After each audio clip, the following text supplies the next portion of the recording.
าศเลขที่71หมู่ที่14วัดป่าแดงมหาวิหารตำบลสุเทพอำเภอเมืองจังหวัดเชียงใหม่รายการนี้นำเสนอแก่ท่านผู้ฟังช่วงนี้ท่านพระครูสั่งข้าบริหารธรรมนูญธรรมกุโลติดศาสนกิจธรรมาภาพพระครูโคสิตปริยัตยพรก็มาเป็นผู้ดำเนินรายการแทนท่านก็วันพรุ่งนี้แถมวันหนึ่งเนาะแล้วก็วันที่16วันน่าจะวันเสาร์วันอาทิตย์ก็มีรายการอื่นซึ่งจากนั้นท่านก็คงจะเข้ามารายการตามปกติวันนี้สภาพอากาศของจังหวัดเชียงใหม่เราโดยรวมนี้ก็น่าจะอยู่ในขั้นที่น่าเป็นห่วงอยู่ในเรื่องของสภาพอากาศแต่อย่างไรก็ตามพี่น้องสาธุชนทุกท่านอากาศ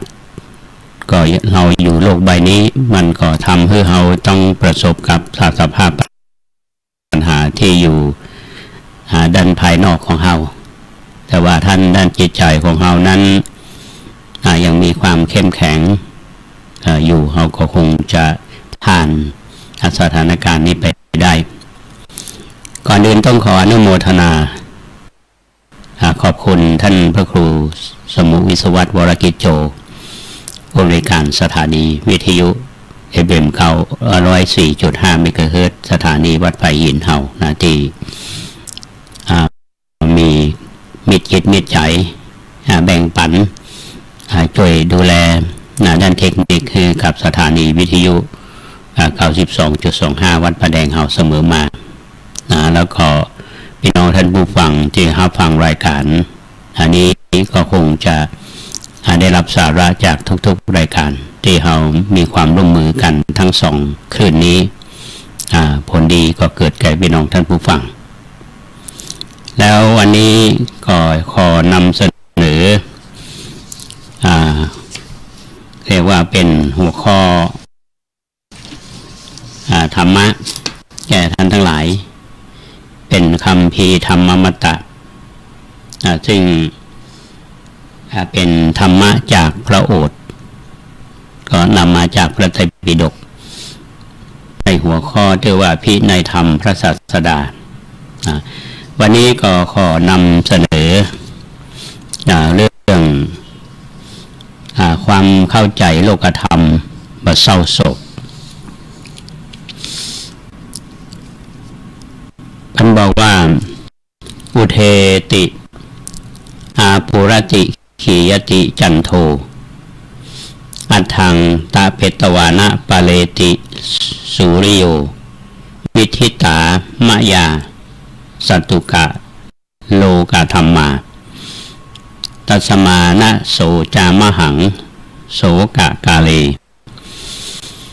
ซึ่งแปลเป็นเนื้อในใจความภาษาไทยว่าดวงจันทร์ขึ้นเต็มดวงแล้วก็แหว่งว้าวไปดวงอาทิตย์ทำให้โลกส่วนใหญ่ให้อบอุ่นแล้วก็รับขอบฟ้าไป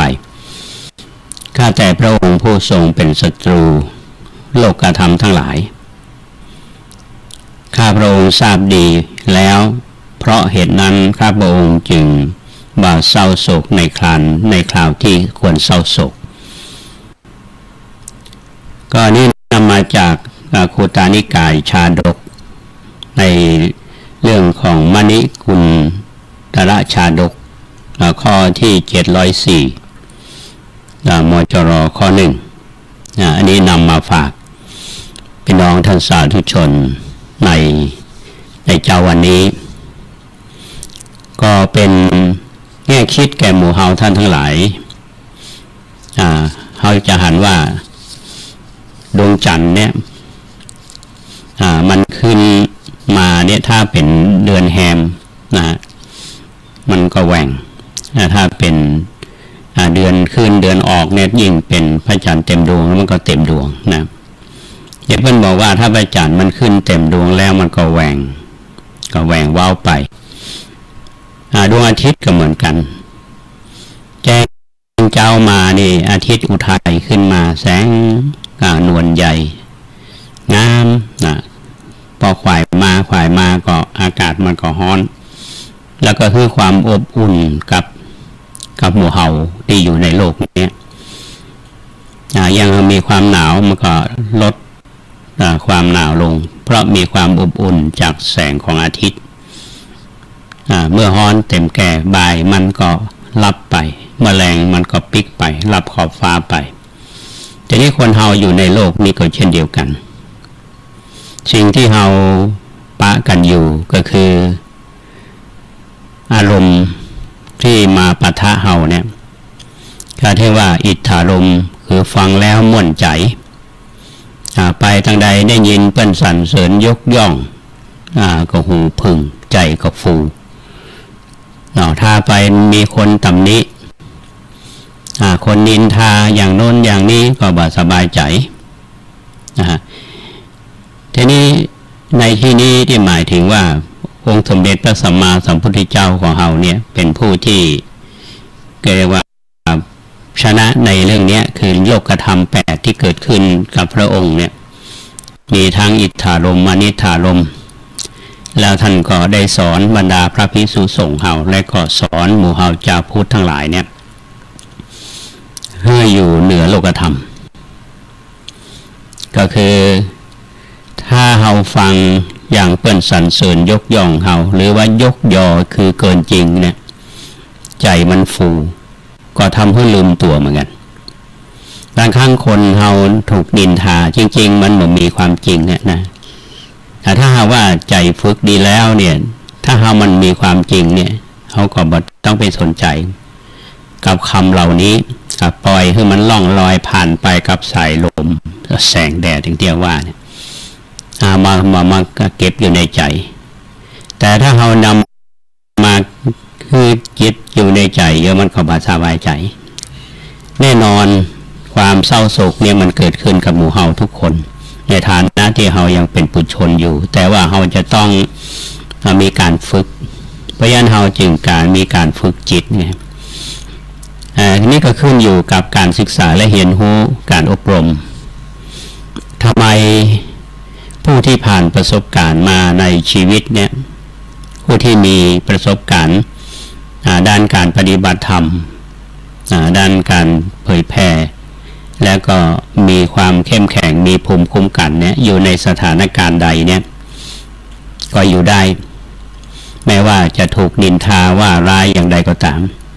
หรือว่าจะมีคนยกย่องสรรเสริญอย่างใดก็ตามแต่ก็ใจก็บ่ได้ฟูและแฟบอันนี้เป็นบอกว่าเป็นลักษณะของบัณฑิตเรามีตัวอย่างมากมายยิ่งเป็นผู้นำนะครับบอกว่าเป็นผู้นำในระดับของวัดก็ดีของหมู่บ้านก็ดีของตำบลของอำเภอของจังหวัดหรือผู้นำประเทศชาติหรือว่าเป็นผู้นำของโลกก็หลีกเลี่ยงเหล่านี้มาได้แม่องค์สมเด็จพระสัมมาสัมพุทธเจ้าเนี่ยพระองค์ยังถูกคนด่าเลยถ้าไปดูในชาดกเนี่ย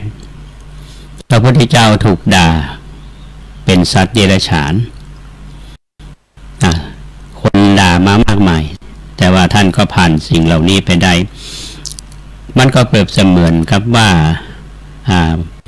ใบบัวใบบอนเนี่ยท่านผู้ฟังใบบัวใบบอนนี่เอาน้ำหยดลงไปเนี่ยมันบติดหรอที่เป็นเบียนตาลกันเหมือนกระนางกิ้งกากบนใบบัวใบบอนเนี่ยคือบติดใจคนนี่ถ้าฝึกมาแล้วเนี่ยสิ่งเหล่านี้จะบติดอยู่ในหัวใจโดยเฉพาะพระอริยะยิ่งองค์สมเด็จพระสัมมาสัมพุทธเจ้าเฮาเนี่ยถือว่าเป็นตัวอย่างอันนี้ก็นำมาฝากกับท่านทั้งหลายในเจ้าวันนี้ก็คิดว่าเจ้าวันนี้เป็นเจ้าที่ท่านจะต้องตักตวงเอาส่วนที่ดีเอาพลังแห่งความดีที่เข้ามาสู่ตัวเฮาก็คงเป็นเจ้าที่ท่านมีความสดใสมีจิตใจที่เยือกเย็นแล้วก็พร้อมที่จะทำงานในหน้าที่ท่านที่ฟังรายการนี้อยู่ ทั้งแต่ในเมืองทั้งแต่รอบเรือเลื่อนต่างจังหวัดเนี่ยท่านถ้าสามารถที่จะน้อมนำไปปฏิบัติได้อาตมาก็ฝากของดีเรียกว่าพินัยธรรมพระศาสดาให้ท่านทั้งหลายได้ฟังในเจ้าวันนี้เมื่อตะวันนี้ถ้าได้ท่านติดตามรายการนี้อาตมาได้นำเรื่องของพระเจ้าอโศกมหาราชนำมาเล่าสู่ท่านทั้งหลายได้ฟังกันเป็นการเกริ่นนำไปแล้วก็ได้นำความคิดความเห็นของนักประวัติศาสตร์หรือว่าปราชญ์ทางพระศาสนาเนี่ยนำมาเสนอแก่ท่านทั้งหลายที่มีทัศนะต่อพระราชประวัติของพระเจ้าอโศกมหาราชวันนี้ธรรมาภาพก็จะได้นำมาเล่าต่อดังที่เราทราบว่าพระเจ้าอโศกมหาราชเนี่ยเดิมเพิ่นเป็นคนที่เรียกว่าเป็นนักรบมาเป็นนักล่าอาณานิคมฆ่าแม้แต่พระประยุรญาติพี่น้องเนี่ยฆ่าเพราะต้องการความเป็นใหญ่ก็ถือว่าเป็นคนที่ดุร้ายแต่สามารถที่พอถึงจุดหนึ่งนี่การที่ทำสิ่งที่บดีเนี่ยมันก็จะมีจุดเปลี่ยนคนที่ดีเข้ามากระตุ้นต่อมแห่งความรู้สึกที่ดีๆมาสู่พระองค์ท่านก็ได้เปลี่ยนมานับถือพระศาสนาทีนี้เรื่องราวของพระเจ้าอโศกเนี่ยที่เรามาพยายามที่จะไปอ่านไปศึกษาไปค้นคว้ามาและก็นำมาเสนอแก่ท่านทั้งหลายเนี่ยก็เพื่อที่จะมีมุมมองว่าจะมีเป็นพระเจ้าอโศกหรือความเป็นพระเจ้าอโศกมหาราชอยู่ยั่งยืนยงขนาดไหนและบ้านปลายชีวิตของพระองค์จะเป็นอย่างไรจะเป็นเครื่องยืนยันในเรื่องของสัจธรรมขององค์สมเด็จพระสัมมาสัมพุทธเจ้า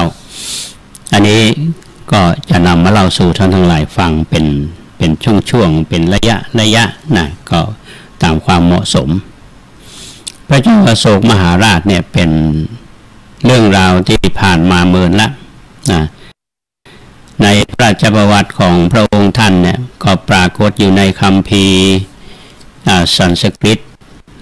ของพระพุทธศาสนาฝ่ายมหายานก็คือคัมภีร์อโศกวัฏฏานและในคัมภีร์ภาษาบาลีซึ่งมาอยู่ในเถรวาทหลายคัมภีร์เช่นอย่างว่าคัมภีร์สมันตปัสสาธิกาอัฏฐกถาพระวินัยปิฎกคัมภีร์ทีปวงศ์และคัมภีร์มหาวงศ์เป็นต้นแล้วพระองค์ก็ได้ทรงอุปถัมภ์ผู้ที่นับถือศาสนาเชนได้ถวายธรรมหลายๆแห่งเชนศาสนิกก็มีเหมือนกันไม่ใช่ว่าอุปถัมภ์แต่พระเจ้าประสงค์ในพุทธศาสนาทีนี้มีนักประวัติศาสตร์คนสำคัญของตะวันตกเนี่ยคือท่านH.G. Wellsเป็นก็ยกย่องพระเจ้าอโศกว่าเป็นอัครมหาบุรุษท่านหนึ่งที่อยู่ใน6อัครมหาบุรุษประวัติศาสตร์โลกเนี่ยก็คือพระพุทธเจ้าของเขาโซเครติสอริสโตเติลโรเจอร์เบคอนและอับราฮัมลินคอล์นอันนี้เป็นสิ่งที่เป็นมุมมองนะครับทีนี้เราจะเห็นได้ว่าพระเจ้าอโศกเนี่ยที่บำเพ็ญพระราชจริยวัตรซึ่งเป็นแบบอย่างก็คือกับพระมหากษัตริย์ที่เป็นพุทธมามากะเนี่ยทุกๆพระองค์เจริญรอยตามก็คือทรงอุปสมบทเป็นภิกษุในพระพุทธศาสนาดังที่ปรากฏในศิลาจารึกฉบับน้อยจารึกฉบับไตตอนที่1ความว่านับเป็นเวลาเกินกว่า2 ปีแล้วที่ข้าพเจ้าได้เป็นอุบาสกแต่ตลอดระยะเวลา1 ปีข้าพเจ้าบ่ได้กระทำความภาคเพียรใดๆอย่างจริงจังเลย และก็นับแต่เป็นเวลาปีเศษแล้วที่ข้าพเจ้าได้เข้าหาสงฆ์ข้าพเจ้าจึงได้ลงมือทำความเพียรอย่างจริงจังนับตั้งแต่นั้นมาอันนี้เป็นจารึกไว้ในหลักศิลาจารึกอาจจะมองว่าแรกๆเนี่ยท่านก็ตั้งประทัยเท่าใดแต่พอปฏิบัติจริงเนี่ยก็ลงมือจริงนี่พระราชจริยวัตรตามที่จารึกในเนี้ยจะหาได้ว่าพระมหากษัตริย์ไทยเขาก็สมัยว่าตั้งแต่สมัยสุโขทัยมาถึงปัจจุบันนี้ก็มีพระราชเพณีปฏิบัติตามมาอันนี้ก็เป็นการเจริญรอยพระเจ้าอโศกมหาราชนี่หลักฐานที่สำคัญทางนักประวัติศาสตร์รุ่นหลังเนี่ยก็คือว่าศิลาจารึกของพระองค์เนี่ยทำให้อนุชนที่เป็นชาวพุทธเฮาเนี่ยหรือว่าชาวโลกได้รับรู้รับทราบว่าพระพุทธศาสนาเป็นศาสนาแห่งความจริงมีบุคคลมีสถานที่เกี่ยวข้องกับพระพุทธศาสนาโดยเฉพาะอย่างยิ่งหลักศิลาจารึกที่ลุมพินีเป็นหลักฐานพิสูจน์ว่าพระพุทธเจ้าเนี่ยประสูติที่ลุมพินีปัจจุบันนี้อยู่ที่ประเทศเนปาลเป็นบุคคลในประวัติศาสตร์ที่มีอยู่จริงไม่ใช่ว่าเป็นเรื่องที่เขาเล่าหรือเป็นนิยายปรัมปราท่านที่ได้เดินทางไปนมัสการสังเวชนียสถานโดยเฉพาะที่เนปาลเนี่ยก็เป็นเครื่องยืนยันและมีแถมอันหนึ่งที่ปรากฏเป็นหลักฐานเนี่ยในปัจจุบันนี้รัฐบาลอินเดียเนี่ยได้ประกาศให้รูปสลักบนเสาจารึกของพระเจ้าอโศกมหาราชเนี่ยมีสิ่งที่ตัวนั่งหันหลังชนกันสลักจากหินก้อนเดียวอยู่บนเสาศิลาจารึกที่ป่าอิสิปตนะมฤคทายวันเขตเมืองพาราณสีเป็นตราประทับประจำประเทศอินเดียมาจนถึงทุกวันนี้ท่านผู้ฟังจะปรากฏแก่ท่านที่ได้ไปหันด้วยตาเอาไปไหว้ไปสาธมาก็เคยไปสวดมนต์ที่สถานที่แห่งนี้อันนี้เป็นสิ่งที่อยากเล่าให้ท่านทั้งหลายได้ฟังกันทีนี้ก็มีนักวิชาการในพระพุทธศาสนาเฮาเนี่ยถ้าบอกอู้ถึงท่านนี้ก็คือเว้นมาได้ก็คือสมเด็จพระพุทธโฆษาจารย์ก็คือ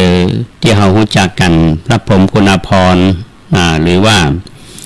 ที่เรารู้จักกันในนามปอประยุตโตเนี่ยท่านเป็นพระมหาเถระที่เป็นนักปราชญ์ทางพระพุทธศาสนาในครั้งที่ท่านดำรงสมณศักดิ์เป็นพระราชวรมุนีเนี่ยท่านก็ได้รจนาเกี่ยวเรื่องของพระราชกรณียกิจคุณูปการที่มีต่อพระพุทธศาสนาของพระเจ้าอโศกในจารึกอโศกอาตมาก็เคยอ่านมาถ้าท่านที่สนใจก็ต้องไปหาอ่านในหนังสือนี้อันนี้เป็นความตอนหนึ่งท่านบอกว่าพระราชกรณียกิจของพระเจ้าอโศกก็ได้ดำนุบำรุงพระพุทธศาสนาโดยเฉพาะที่สำคัญเนี่ยได้สร้างมหาวิหาร 84,000 หลังเป็นแหล่งที่พระภิกษุนี่ได้ศึกษาเล่าเรียนพระธรรมวินัยแล้วก็บำเพ็ญสมณธรรมและสั่งสอนประชาชนแล้วก็อุปถัมภ์ในการสังฆายนาครั้งที่3แล้วก็ส่งพระเถรานุเถระไปประกาศพระศาสนาในแว่นแคว้นต่างๆนี่ก็เป็นเหตุให้พระพุทธศาสนาเจริญรุ่งเรืองแพร่หลายในประเทศต่างๆแล้วก็นำให้ประเทศทั้งหลายในเอเชียมีอารยธรรมสืบเนื่องกันมาจนถึงปัจจุบันนี้ในด้านรัฐประศาสนบายคือการปกครองประเทศเนี่ยท่านทรงถือเอาเรื่องของธรรมวิชัยมุ่งชนะจิตใจของประชาชนด้วยการปกครองแผ่นดินโดยยึดเอาความสุขของประชาชนเป็นที่ตั้งส่งเสริมกิจการสาธารณูปการประชาสงเคราะห์และสวัสดิการสังคมและทนุบำรุงศิลปะวัฒนธรรมอย่างกว้างขวางก็ทำให้ชมพูทวีปในรัชสมัยของพระองค์เนี่ยเป็นบ่อเกิดสำคัญ แห่งอารยธรรมที่แผ่ไพศาลมั่นคงพระนามของพระองค์ดำรงอยู่ได้นานและก็อนุชนเรียกขานด้วยความเคารพเทิดทูน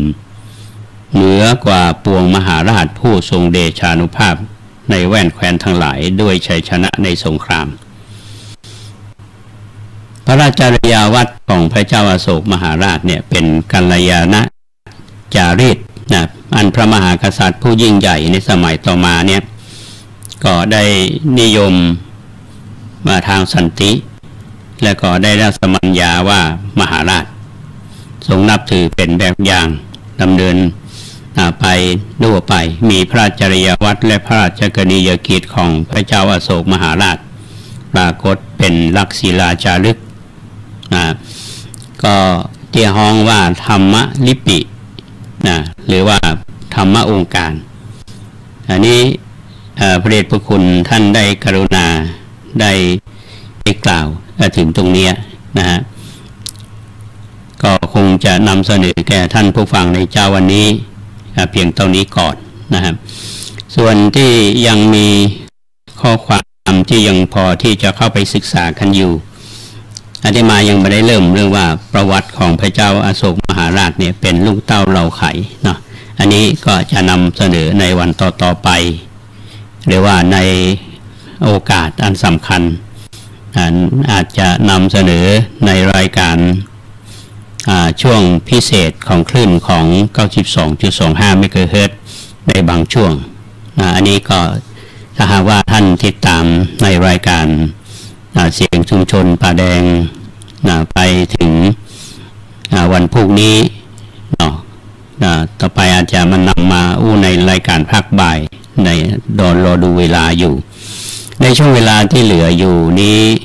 ก่อนที่ท่านจะฟังรายการข่าวก็ขอนำเรื่อง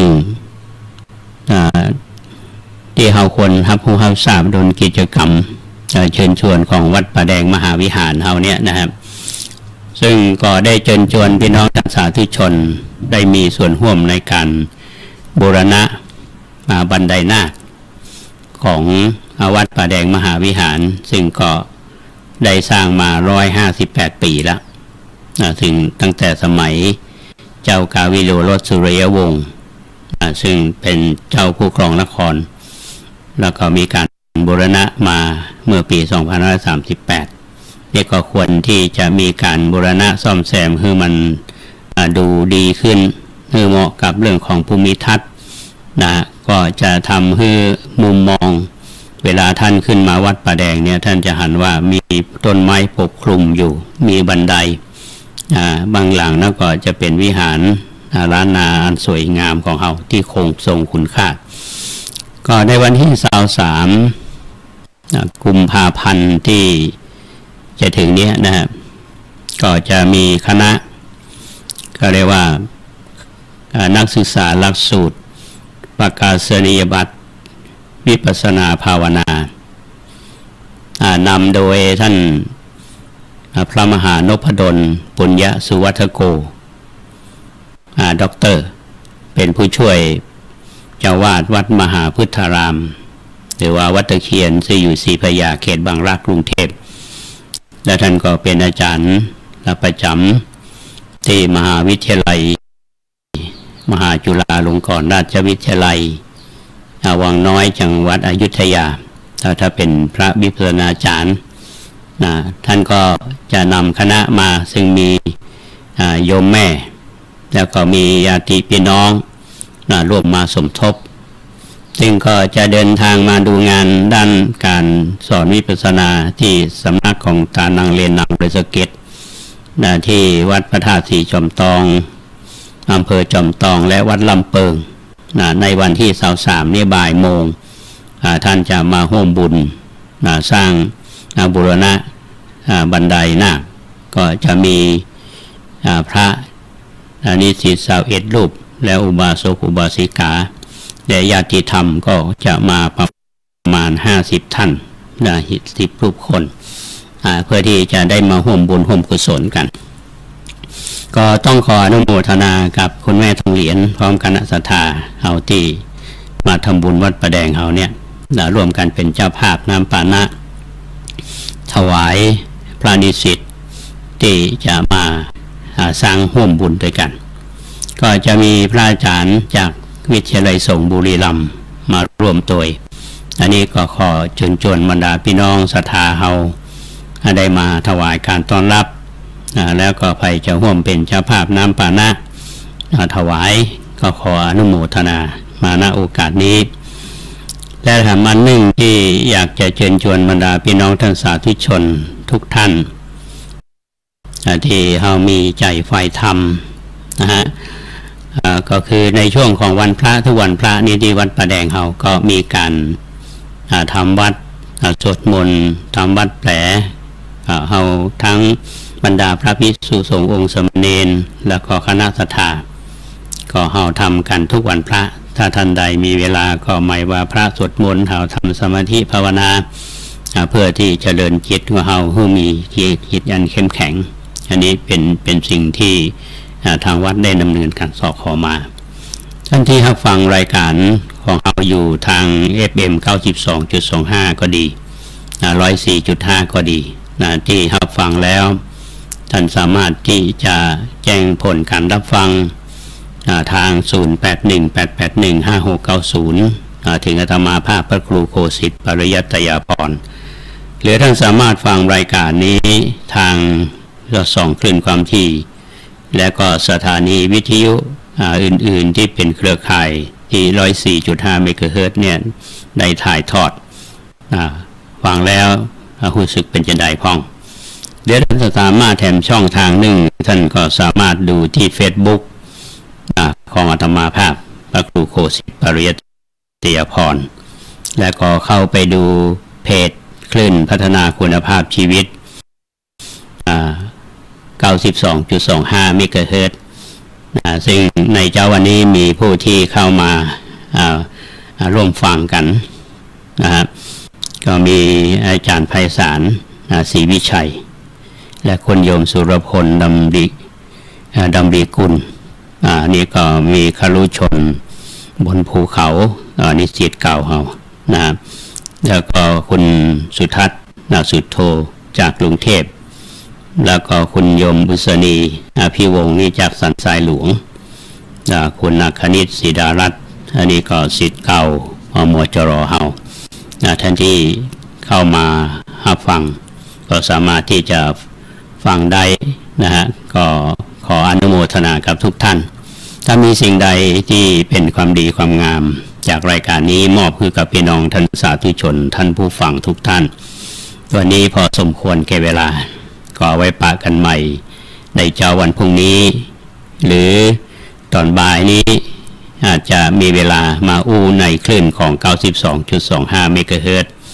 ก็คาดว่าวันนี้เป็นวันแห่งความรักในความรักแบบที่แบบตะวันตกและความรักแบบทางพุทธศาสนาเป็นจะใดท่านก็ลองหมุนมาที่ 92.25 เมกะเฮิรตซ์สถานีวัดป่าแดงมหาวิหารวันนี้ขอนำรายการเสียงชุมชนป่าแดงและสันทรายหลวงจากพี่น้องท่านผู้ฟังไปก่อน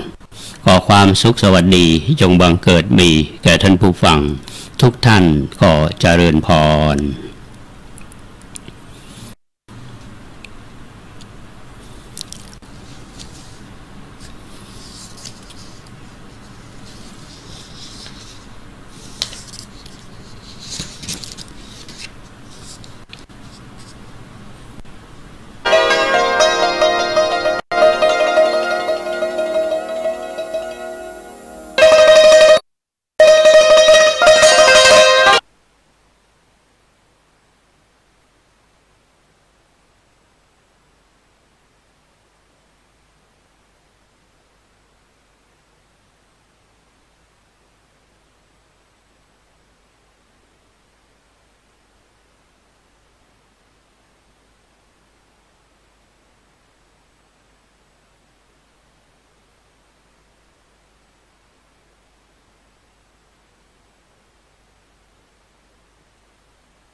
ทุกหลังคาเรือนญาติธรรมทางใกล้ทางไกลเชิญผู้ใจบุญร่วมในพิธีพุทธาภิเษกพระประธานยกช่อฟ้าเอกยอดฉัตรชัยมงคลอุโบสถวันอาทิตย์ที่7 เมษายนพุทธศักราช 2562 10 นาฬิกามีพิธีขบวนแห่ช่อฟ้าเอกฉัตรชัยมงคล 13 นาฬิกา 49 นาทีพิธียกช่อฟ้าเอกยอดฉัตรชัยมงคลโดยพระเดชพระคุณพระพรหมมงคลฝ่ายปัตนาหลวงปู่ทองสิริมังคโรวัดพระธาตุศรีจอมทองวรวิหารอำเภอจอมทองจังหวัดเชียงใหม่เป็นประธานสงฆ์